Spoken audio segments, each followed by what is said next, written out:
This channel does not promote any violent, harmful, or illegal activities. All content provided by this channel is meant for an educational purpose only. এই মুহূর্তের সবথেকে বড় খবর, এই সময়ের সবথেকে বড় খবর, 18ই জানুয়ারি তিলোত্তমা খুন ধর্ষণ মামলায় রায়দান। আমরা কথা বলবো সৌরভ দত্তর সঙ্গে, আমাদের প্রতিনিধি সৌরভ দত্তর কাছে। সৌরভ দত্ত, বিস্তারিত জানাও। রাজা, দেখো এই মুহূর্তে সব থেকে বড় খবর যে আরজিকর খুন ধর্ষণের যে মামলা, সেই খুন ধর্ষণের মামলায় 18ই জানুয়ারি দুপুর 2:30টার সময় রায়দান ঘোষণা করবেন শিয়ালদা নিম্ন আদালতের বিচারক। আর তুমি জানো যে গতকাল সঞ্জয় রায়ের আইনজীবী তার যে সওয়াল, সেই সওয়াল শেষ করেছিলেন। আজ সিবিআইয়ের আইনজীবী পক্ষে তাদের সওয়াল শেষ করার কথা ছিল, এবং একই সঙ্গে তিলোত্তমার আইনজীবী এবং তিলোত্তমার বাবা মা তাদেরও এদিন বক্তব্য রাখার কথা ছিল। সেই পুরো প্রক্রিয়াটি সম্পন্ন হয়েছে। বিচারক সব পক্ষের বক্তব্য শুনেছেন এবং শুনে তিনি জানিয়েছেন যে 18ই জানুয়ারি দুপুর 2:30টার সময় সঞ্জয় রায়ের আর যে অভিযুক্ত যে ঘটনায়, যে আরজিকর খুন ও ধর্ষণ মামলা, সেই মামলার ক্ষেত্রে রায়দান ঘোষণা হবে। এবং এই মুহূর্তে যে আজের যে শুনানি পর্ব, সেই শুনানি পর্ব, সওয়াল জবাব পর্ব শেষে এখন প্রেসিডেন্সি জেলে কলকাতা পুলিশের তরফে মূল অভিযুক্ত সঞ্জয় রায়কে নিয়ে যাওয়ার প্রস্তুতি চলছে। আর ঠিক যেমনটা এইখান থেকে এর আগে যে ঘটনাগুলো ঘটেছিল, যখন সঞ্জয় রায়কে নিয়ে যাওয়া হয় সেই সময় তিনি একাধিক মন্তব্য করেছিলেন।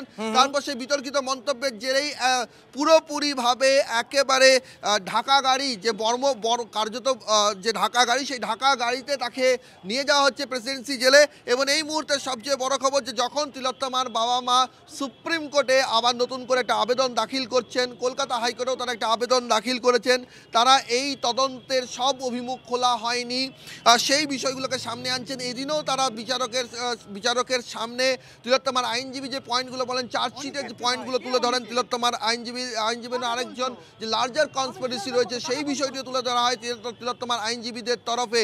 তিলোত্তমার বাবা মাও বিচারকের কাছে যারা দোষী তাদের সর্বোচ্চ শাস্তির দাবি করেন এবং তদন্ত যাতে যথাযথ হয় সেই দাবি তারা জানান। এই মুহূর্তে আইনজীবীরা আসছেন, তিলোত্তমার আইনজীবীরা আসছেন, সরাসরি তাদের কাছে চলে যাবো। অবশ্যই আজকে আমরা নির্যাতিতা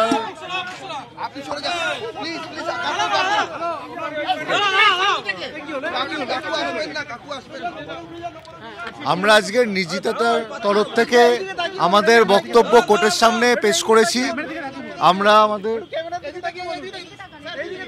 আমরা আমাদের বক্তব্য শেষ করার পরে সিবিআই তাদের বক্তব্য আজকে পেশ করেছে। আজকে সব পক্ষের বক্তব্য শেষ হয়ে যাওয়ার পরে জজ সাহেব 18ই জানুয়ারি দুপুর 2:30টার সময় এই কেসের রায় ঘোষণা করবেন। আপনারা পরিবারের তরফে ছিলেন, কি বললেন? মানে এই গোটা তদন্ত নিয়ে কি আপনারা সন্তুষ্ট ছিলেন? আমাদের একটাই বক্তব্য যে আমরা এখানে এসেছি বিচার চাইতে। এই ঘটনাতে যে বা যারা যুক্ত তারা যেন সামনে আসে, বা যা এভিডেন্স এসছে সেইগুলো জজ সাহেব খতিয়ে দেখবেন। আমাদের বক্তব্য হচ্ছে যে বা যারা এই ঘটনার সঙ্গে যুক্ত তারা যেন সর্বোচ্চ সাজা পায়, এবং আমাদের আবেদন আমরা লিখিত আকারে সাহেবের কাছে জমা করেছিলাম। আজকে আমরা আমাদের বক্তব্য পেশ করেছি। এর আগে সিবিআই তাদের বক্তব্য বলেছিল, তারপরে ডিফেন্স তাদের বক্তব্য বলেছে। আমাদের বক্তব্য হয়ে যাওয়ার পর শেষ রিপ্লাই একটা সিবিআই দিয়েছেন।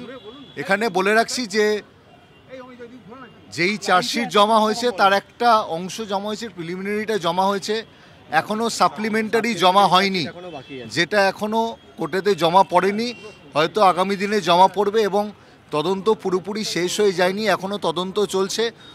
আমরা আশা করছি তদন্ততে যদি অন্য বা যারা যদি যুক্ত হয়ে থাকে তারাও হয়তো সামনে আসবে। এবং আজকে আমরা এবং সিবিআইও যে আপাতত এই ঘটনার সঙ্গে এসছে সঞ্জয় রায়, তার সর্বোচ্চ সাজা দাবি করেছে।